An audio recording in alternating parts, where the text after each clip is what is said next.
자식이 부모를 배신한다면, 은혜를 원수 갚는다면 그것은 과연 용서받을 수 있는 일인가? 조선시대 한 노부부가 평생을 바쳐 키운 아들에게 버림받았다. 재산을 빼앗기고 헛간에 갇혀 썩은 밥을 먹으며 죽어가고 있었다. 그때 한 남자가 나타났다. 이름은 백무영. 그는 평범한 떠돌이였지만 남들이 볼 수 없는 것을 보는 눈을 가지고 있었다. 과거의 진실을, 숨겨진 악행을, 그 모든 것을 꿰뚫어 보는 능력. 불효자는 반드시 대가를 치른다. 오늘 그 심판이 시작된다. 불효의 대가, 백무영전 제2편. 조선 중기 경상도의 어느 작은 마을. 김노인과 그의 아내는 평생을 땅을 파고 곡식을 심으며 살아온 평범한 농부 부부였다. 그들에게는 단 하나뿐인 아들, 김봉수가 있었다. 아들이 태어나던 날, 김노인은 하늘을 보며 맹세했다.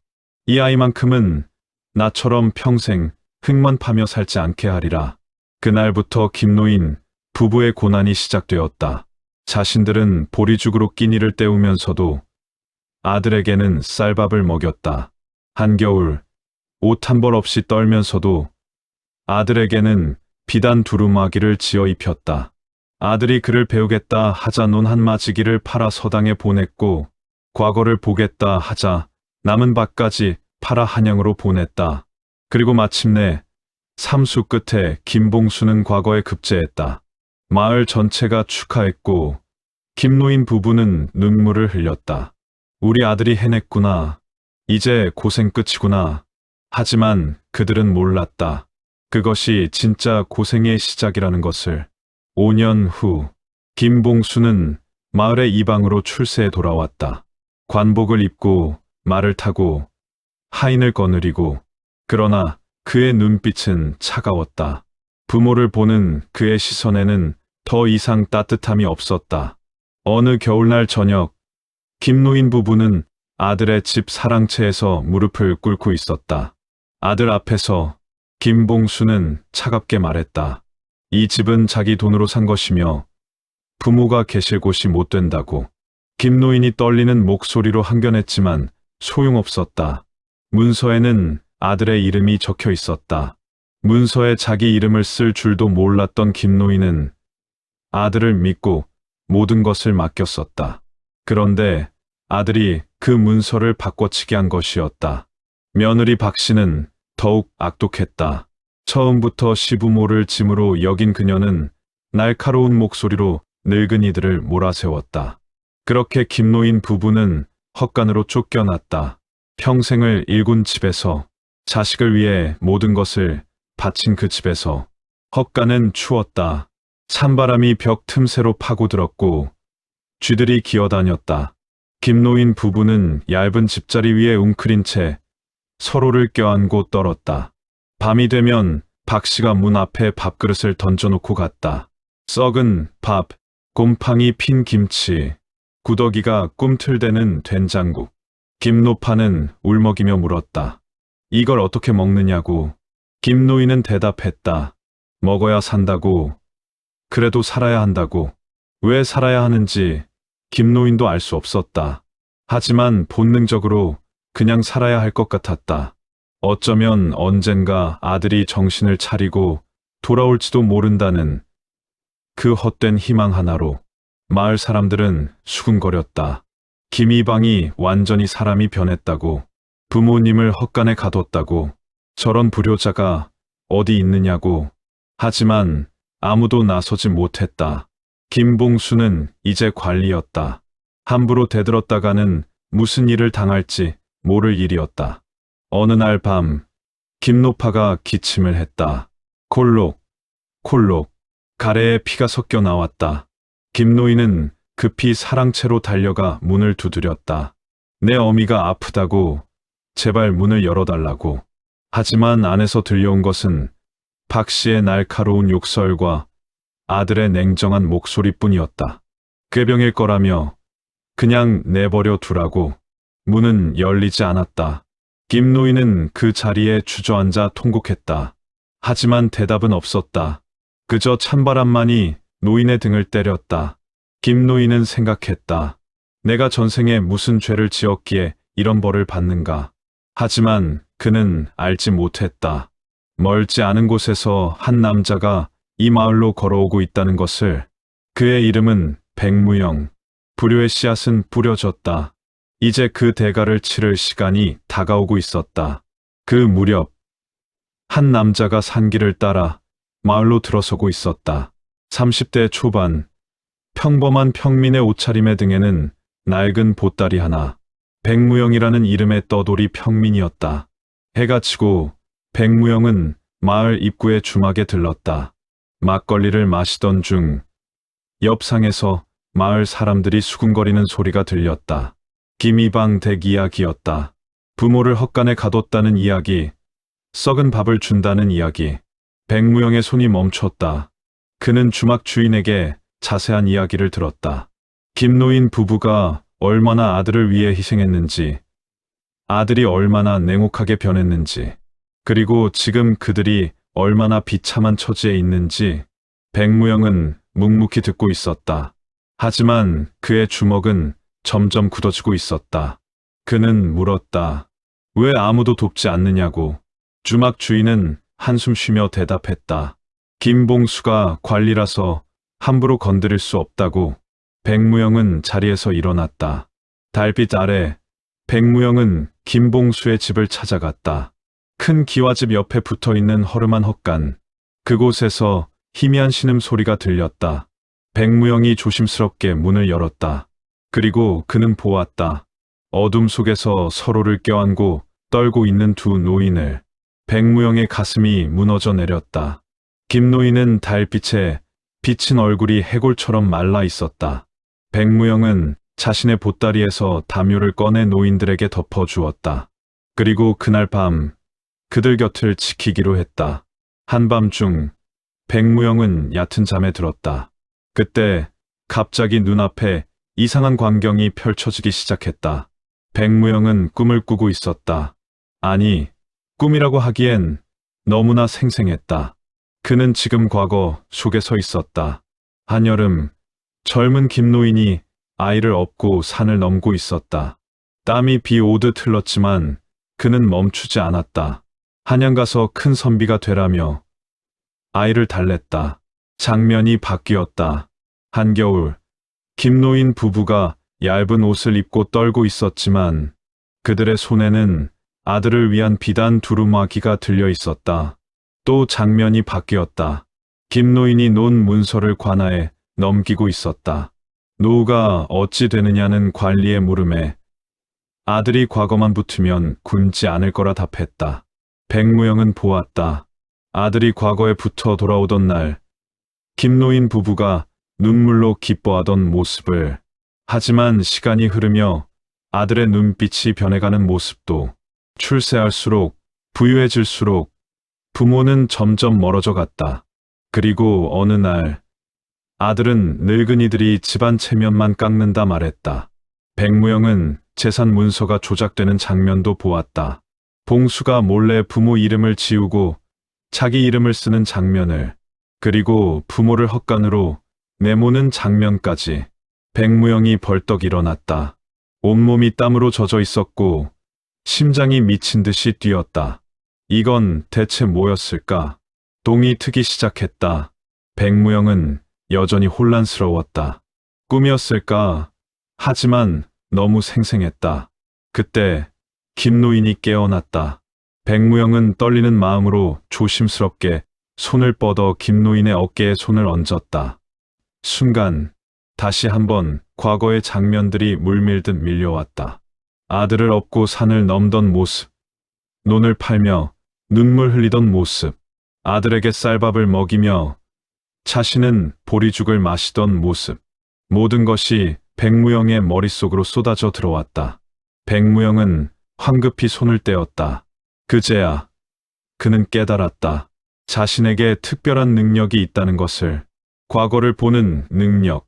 사람의 손을 잡으면 그 사람이 겪어온 일들이 마치 자신이 겪은 것처럼 생생하게 보이는 것이었다. 백무영은 떨리는 손으로 이번엔 김노파의 손을 잡았다. 그리고 보았다.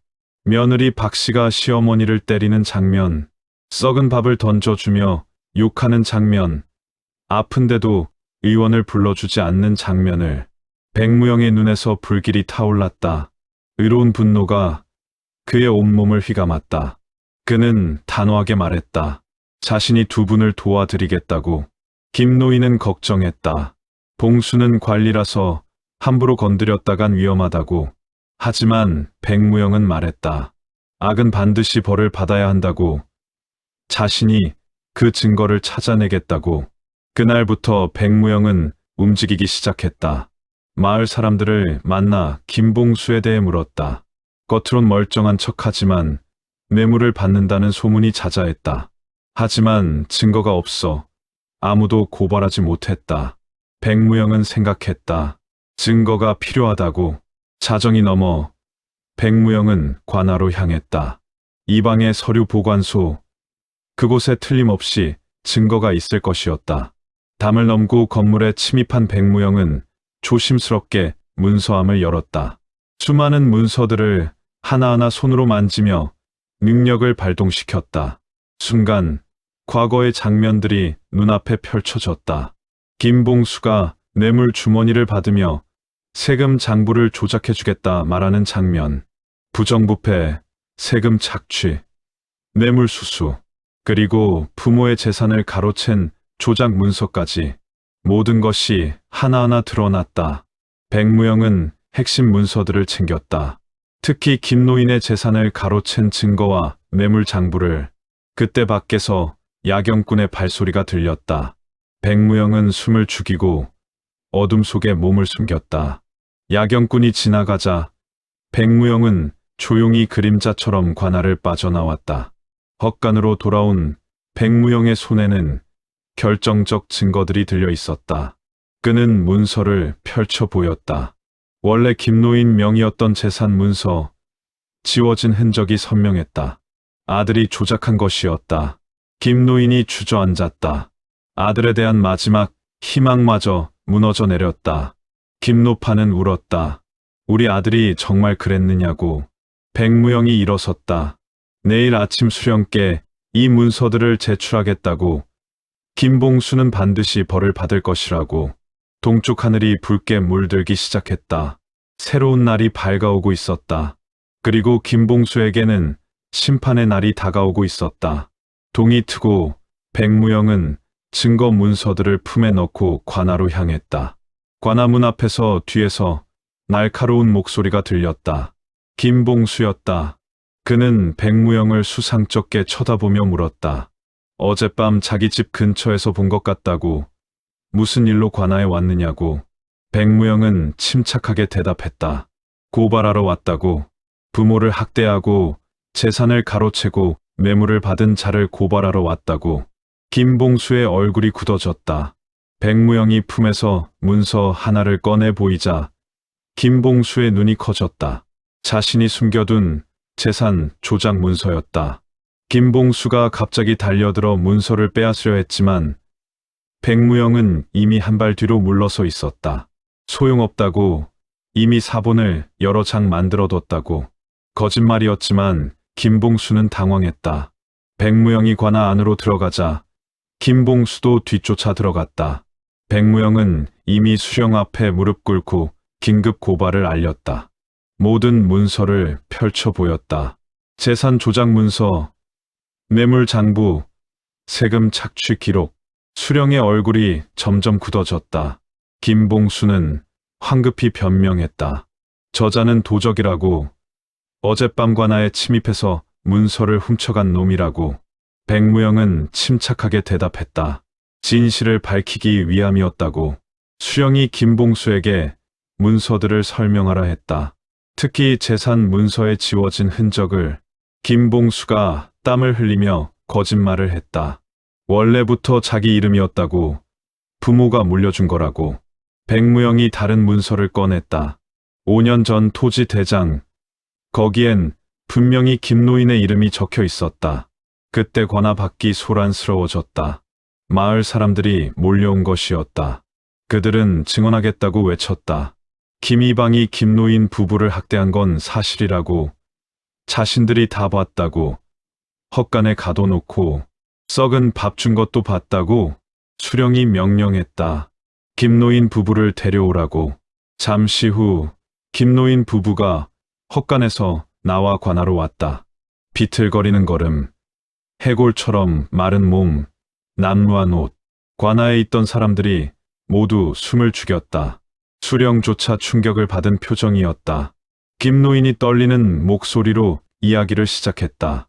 평생을 아들을 위해 살았다고, 논밭을 팔아 아들을 공부시켰다고, 과거에 붙었을 때 얼마나 기뻤는지, 하지만 아들이 어떻게 변했는지, 재산을 빼앗기고 헛간에 갇히고 썩은 밥을 먹어야 했다고. 관아 안이 숙연해졌다. 마을 사람들 중 몇몇은 눈물을 흘렸다. 김노파는 울먹이며 물었다. 자신들이 전생에 무슨 죄를 지었기에 자식한테 이런 대접을 받아야 하느냐고. 그때 박씨가 관아로 뛰어들어왔다. 저 늙은이들 말을 믿지 말라고. 늙은이들이 먼저 자신들을 괴롭혔다고 소리쳤다. 하지만 백무영은 침착하게 말했다. 거짓말이라고. 자신은 진실을 볼 수 있다고. 백무영이 김노파에게 다가가 그녀의 손을 잡았다. 그리고 눈을 감고 과거를 보았다. 3개월 전 겨울밤, 박씨가 김노파를 헛간으로 끌고 가며 머리채를 잡아당긴 일. 2개월 전, 김노인이 아파서 신음하자 박씨가 꾀병 부린다며 발로 찬 일. 1달 전, 김노파가 피를 토하자 박씨가 웃으며 빨리 죽었으면 좋겠다 말한 일. 김노파가 눈물로 말했다. 다 맞는 말이라고. 박씨의 얼굴이 새하얗게 질렸다. 어떻게 그걸 아느냐고 떠들었지만 백무영은 말했다. 어떻게 아는지는 중요하지 않다고.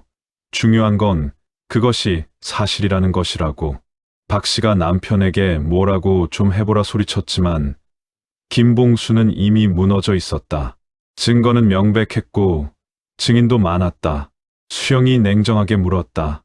김봉수, 그대는 부모를 학대하고 재산을 가로채고 뇌물을 받았는가? 이것이 사실인가? 긴 침묵 후 김봉수가 무릎을 꿇었다. 용서해달라고. 수령이 물었다.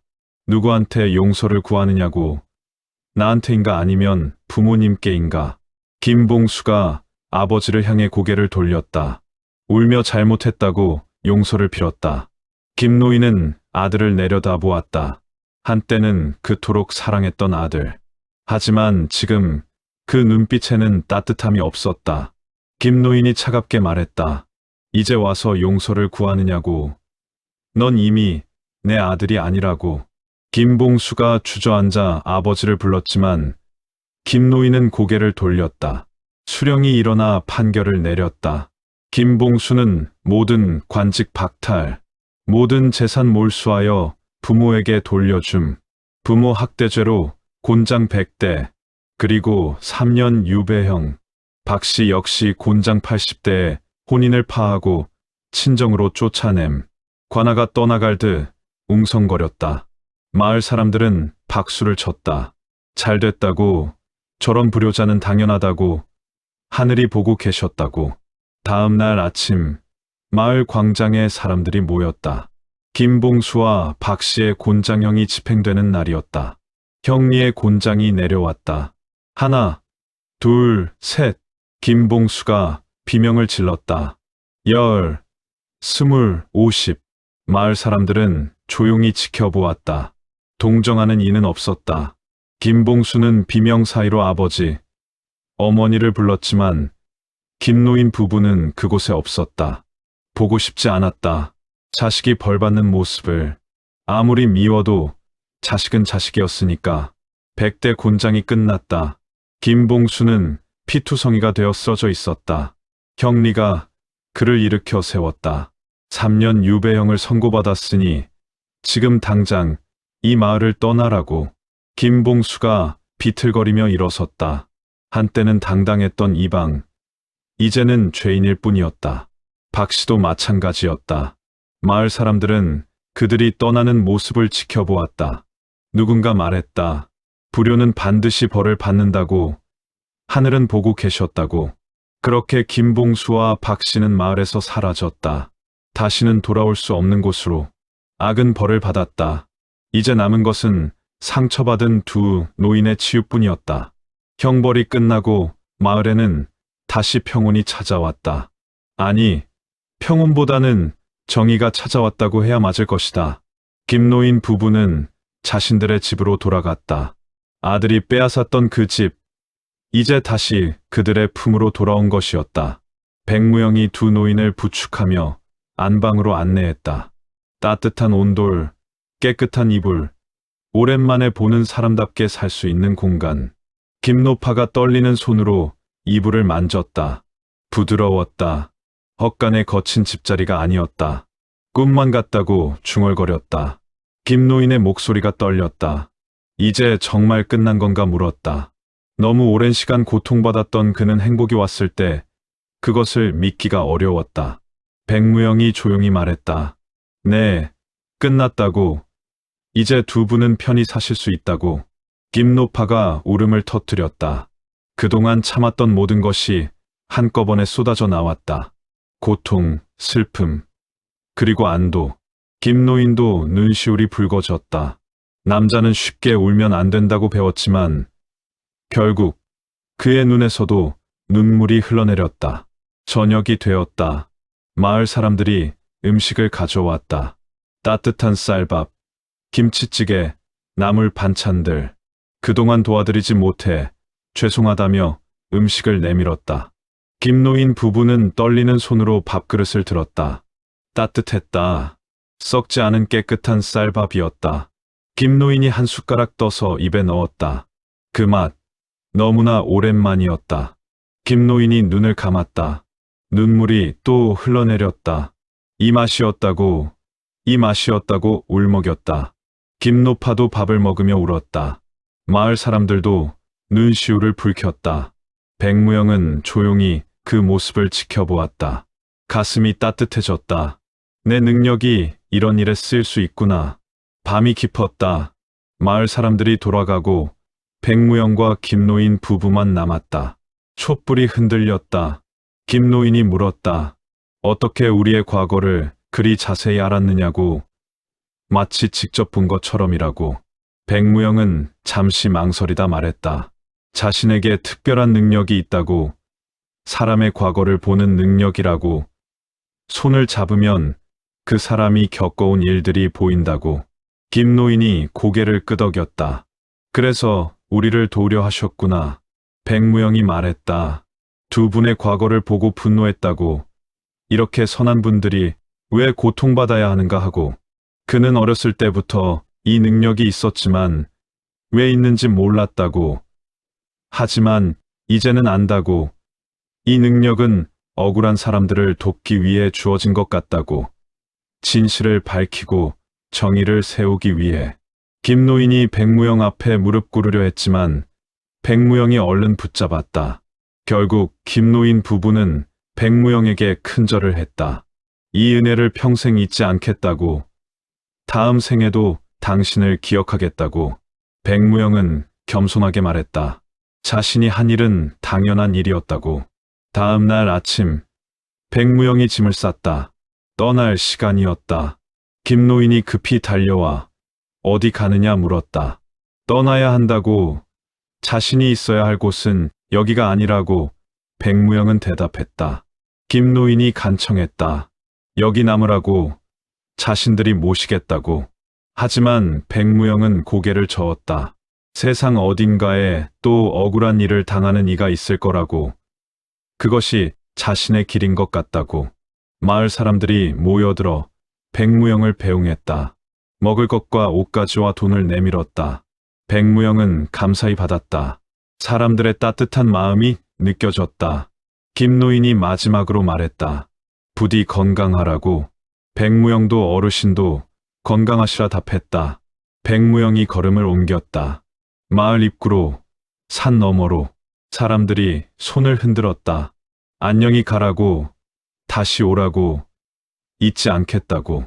백무영도 손을 흔들었다. 그리고 뒤돌아보지 않고 걸었다. 앞을 향해. 백무영은 생각했다. 나는 평범한 사람이었다. 특별할 것 없는 떠돌이였다. 하지만 이 능력을 알게 된 지금 나는 알았다. 내가 해야 할 일이 무엇인지. 세상은 넓다. 그리고 그 넓은 세상에는 수많은 억울한 일들이 일어나고 있다. 힘없는 자가 착취당하고 선한 자가 고통받고 진실이 묻히고 나는 간다. 그들을 위해. 백무영의 발걸음이 멈췄다. 저 멀리 산 너머 마을에서 누군가의 울부짖음이 들려오는 듯했다. 살려주시오. 백무영의 눈빛이 날카로워졌다. 또 시작인가? 그는 다시 걸었다. 그 소리를 향해. 억울함을 향해. 정의를 향해. 그 무렵 김노인 부부는 마당에 앉아 있었다. 따뜻한 햇살 아래 김노파가 물었다. 우리 정말 살아난 거 맞냐고. 김노인이 대답했다. 그렇다고. 우리는 살아났다고. 김노인이 하늘을 올려다보았다. 봉수, 그 아이는 이제 없지만 우리는 아직 살아있고 앞으로도 살아갈 거라고. 김노파가 남편의 손을 잡았다. 주름진 손, 하지만 따뜻한 손. 그래요. 우리 살아요. 그 은인을 위해서라도. 그렇게 한 마을에는 평화가 찾아왔다. 상처받은 두 노인은 천천히 회복되고 있었다. 그리고 또 다른 곳에서는 한 남자가 새로운 정의를 위해 걸어가고 있었다. 부모의 은혜는 하늘보다 높고 바다보다 깊다. 그 은혜를 저버린 자에게는 반드시 대가가 따른다. 김봉수는 그 대가를 치렀다. 모든 것을 잃고 유배지로 향하는 그의 발걸음은 무겁고 슬펐다. 하지만 그것은 자신이 뿌린 씨앗이었다. 그리고 세상 어딘가에서 백무영은 오늘도 걷고 있다. 과거를 보는 그 눈으로, 진실을 밝히는 그 손으로, 억울한 자를 위해, 정의를 위해 석양이 지고 있었다. 백무영의 뒷모습이 실루엣으로 보였다. 저 멀리 새로운 마을의 불빛이 보였다. 그곳에서도 누군가는 억울함에 울고 있을 것이다. 누군가는 부당함에 분노하고 있을 것이다. 백무영은 그들을 향해 걸어갔다. 불효의 대가는 치러졌다.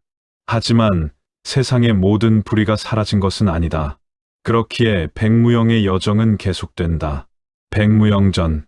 그의 이야기는 이제 시작이다. 끝까지 시청해 주셔서 감사합니다. 좋아요, 구독을 클릭해 주세요. 영상 제작에 많은 힘이 됩니다.